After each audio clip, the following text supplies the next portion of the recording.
In Australia, the capital city, Canberra, sits halfway between the two largest cities, Sydney and Melbourne, so that the largest commercial hubs don't dominate the political process.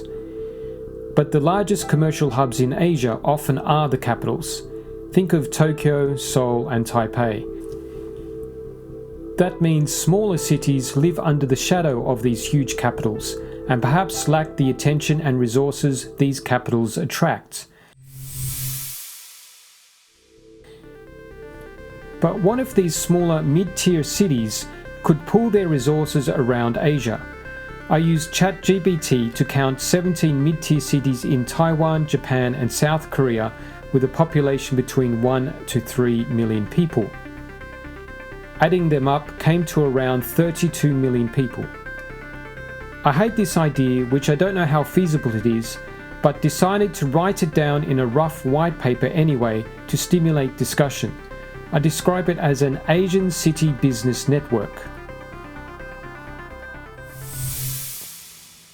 The mission is to create a decentralized digital financial network connecting mid-sized cities through Asia that provides services such as lending and borrowing, trading, perhaps synthetic currencies, and a large pool of capital allowing consensus decisions to distribute grants and donations. The network should also endeavour to improve environmental sustainability and help alleviate poverty in these mid-sized cities. Why focus on mid-sized cities? Since they don't have the advantages of the larger capital cities, by pooling the resources of mid-sized cities around the region together, they may have a competitive edge. Furthermore, from the growth of the network's perspective, it's possible that because these mid-tier cities live in the shadow of larger cities, they're more motivated to join a modern digital asset protocol with new technology.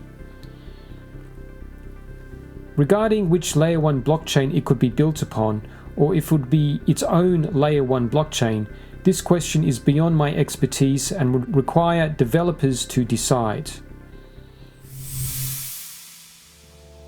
Because location identification is essential to the protocol, I considered 3 tiers of accounts: non-KYC individual, KYC individual, and KYC business accounts.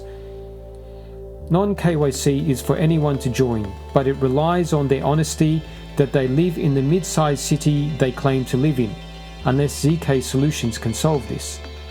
However, services available would be limited compared to KYC services. Individual KYC accounts unlock more services and perhaps could allow them to qualify for airdrops depending on activity. Most essential would be proof of their address that they live in the mid-sized city the network is catering to.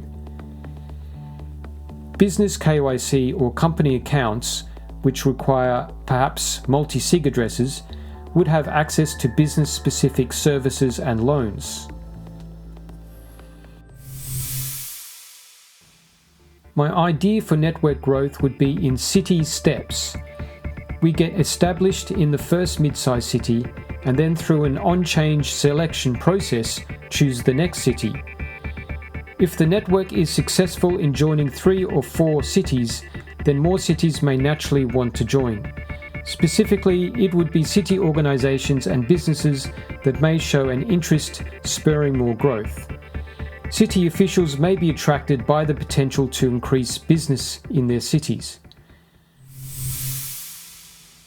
Governance is also beyond my expertise, but I've seen examples in the Polkadot ecosystem and in some of their parachains. They could be a framework for the network to support or decline improvement proposals, including technical upgrades, changes to tokenomics, but also for grants and donations. Tokenomics. To pick a number out of the hat, we could make a maximum of 1.5 billion tokens to be minted over, say, 20 years. Maybe 2/3 is allocated to the cities, a potential of 1 million tokens to 1,000 cities. The funds could only be accessed once a city has been accepted into the network. Services could also include token swaps, lending and borrowing, and trading. Perhaps synthetic tokens could be made for currencies of the countries involved, or perhaps real-world asset tokens that represent some of the industries that occur in some of the cities. As implementing such a protocol is beyond my expertise, I can only speculate that there are many challenges with a project like this, including but not limited to technical coding and blockchain challenges, regulation challenges for each of the countries involved, as well as legal challenges and financial challenges that may require large amounts of capital to provide for lending services or stablecoins. However, such a protocol may also provide opportunities and services that make it worth it. So, these are just some ideas I've put down in a rough white paper. I hope it encourages the exchange of ideas and discussions on these issues. Thank you for watching.